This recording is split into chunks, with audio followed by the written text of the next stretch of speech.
Some of you have seen me tell yesterday, most of you haven't, which is awesome because I can say the exact same thing and you won't be the wiser. So, here we go. And before I get started today, I just wanted to dedicate this set to my grandfather, Wallace Daeley, or Grandpa Wally, as me and my brothers would always call him. And I want to dedicate this to him because I feel he was a very important influence on storytelling. He, like most grandpas, he loved to tell stories, and even if they were the same ones again and again and again. He always forgot telling them, so it would sound like it was a new story every time, but we kind of just smiled and nodded. But, so this goes out to you, Grandpa. And one of the stories that he, another reason I like to do this is because he's, not only was he such a big influence on me as a storyteller, but he really was probably my closest connection to my Irish heritage, to my Celtic heritage. And one of the stories that he told me, one of my favorite stories, was about how we got our name.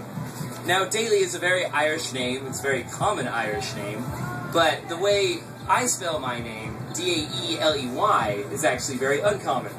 So, let it be said that anyone who sees my name in writing can never pronounce it correctly, and anyone who hears my name can never spell it correctly the first time. So, Daeley is a popular mispronunciation, which doesn't make sense to me because that would obviously be D-E-A-L-E-Y instead of D-A-E-L-E-Y. But anyways, to the story. So, my grandfather, his great-great-grandfather, and his two brothers, which I think is awesome because I also have two brothers, they migrated from Ireland to Canada. And when they moved there, they all got jobs in the railroad industry. One of them was an engineer. He helped build the trains. The other one helped make the tracks. And the third one, he had a desk job. But then, so I mean, that was great. They were making good money off of it. They enjoyed their jobs. But then eventually, their paychecks started going to the wrong Daeley. So, they did the most logical thing, and they went to City Hall, and then they got a name change. So, like I said, it started out D-A-L-Y, and then one of them added an E, D-A-E-L-Y, and then the other one, trying to updo that one, added 2. So, D-A-E-L-E-Y. Maybe to make it look more Irish or something. Like, oh, I'm a Daeley! That's right! Sean Daeley! And so that's the way that I got my particular name of Daeley. And I think that's awesome because I could be related to any Daeley in the United States. I don't know. But, and I love that story because it really, like, I mean, it's always nice to know a little bit about your roots and your identity, and it's really important to have pride in the things that make you who you are. So, alright, so now some actual Irish folktales. And, before I get started with that, let me tell you how I got involved with the Storytellers Guild. So I've been going to Western for about 7 years, both as an undergrad and a grad student, and my sophomore year, I was just looking up classes, and I found out that they had a beginners and advanced storytellers class. I was like, okay, that sounds really cool. Like, I had always been interested in theater and performance, but when I did this, I just kind of took to it like a fish in the water, and Doug, the instructor for it, and one of the founding members of the guild, was just so supportive from the get-go. He's like, this kid's a natural, and he just kind of like sat back and clapped, and that's all I really needed, you know? So, like, I just really want to thank Doug and the other members of the Storytellers Guild for just being around and just having this, like, medium. Like, the fact that storytelling is still alive anywhere is just a beautiful thing. And I love that I'm a part of that. So, anyways, some actual Irish stories. In my family, we have something called storyteller syndrome, which is essentially where you ramble on about interesting things, but you never get to your point. Okay. So, another one of my interests is actually voice acting. So I like to do a lot of character voices and accents in my stories. And, like, granted, they're not always accurate, but they are fun. So bear with me. I actually got to student teach in Ireland this fall. And I was, not only was I really exposed to it, but I was like, And I always joked around. I would always be like, oh, anyone seen the movie Boondock Saints by any chance? Be like, oh, go get your rope, go get it. Like, you know, that kind of thing. What do we all think of an Irish accent? Oh, going up the charms and whatnot. But it's not like that, okay? It's much more subtle. It's a beautiful language. And one of the teachers I got to work with and I learned so much from, this guy from Western Ireland named Jack Kelly. I was having a good little sit-down chat with him after one of our classes together. And he's like, oh yeah, kids are kids wherever you go. Do you know what I mean? Like, he would say that a lot. Do you know what I mean? Like, because the dialogue is just so participatory over there. It's great. But anyway, so I would have these kids, and I was like, oh, can you do an Irish accent, sir?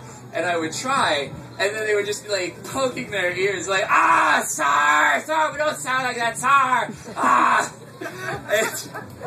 And I even saw a girl, like a wonderful girl over there for about 2 months, and she would never let me do an accent because she would always say, she's like, I have to be attracted to you for this to work, so please don't talk like that. And anyways, but just for funsies, I'm going to do an accent today because none of those people are here. So they won't know the difference anyway. Hold it, toy. I'll try to make it more of an homage than a mockery. So, here we go. So, let me tell you a tale of Finn McCool. Now, Finn was the son of a fierce and mighty warrior named McCool. Unfortunately, McCool was killed in a fierce battle one day. But before he died, his mother was able to whisk Finn away from the battlefield to safety. And so she took her son deep into the woods, to a beautiful and luscious waterfall, where there were 2 wise women, a druidess named Ball, and a fierce Amazon, a female warrior named Fiakal. And so, Finn's mother pleaded with the wise woman. She says, I love my son with all my heart, but I cannot keep him. Please, keep him safe and make sure that he grows strong and wise. And those women, they heard her plea, and they said, we will take your child, and we will call him Demne, and we will make sure that no enemies will ever touch him. And they were as good as their word. They watched over Demne, and he grew strong and fast and handsome. And soon, he knew all the ways of the woods, and he was able to find food using only his hands and his spear. And so, but they knew that it would take more than hunting and survival to be a good man, to be a leader among men. They knew that he needed to know the ways of the world and poetry. And so, they sent him off to the wise man Finnegas. Now, Finnegas was an odd man. He was eccentric, he was old, but very, very wise. And now Finnegas, he lived near a lake, a very large lake with very deep, dark water. Now in this lake, they say there was a fish, a great fish, the salmon of knowledge. And they say anyone who ever ate from that fish's flesh would gain all the knowledge of the world and would never, or if ever they had a problem, the answer was only a thought away. And so, Finnegas and Demne were fishing one day. And then Finnegas feels a big, great pull on his line, and he knows that this can be no other fish other than that great salmon of knowledge. And so he gets so excited, he's laughing at the top of his lungs.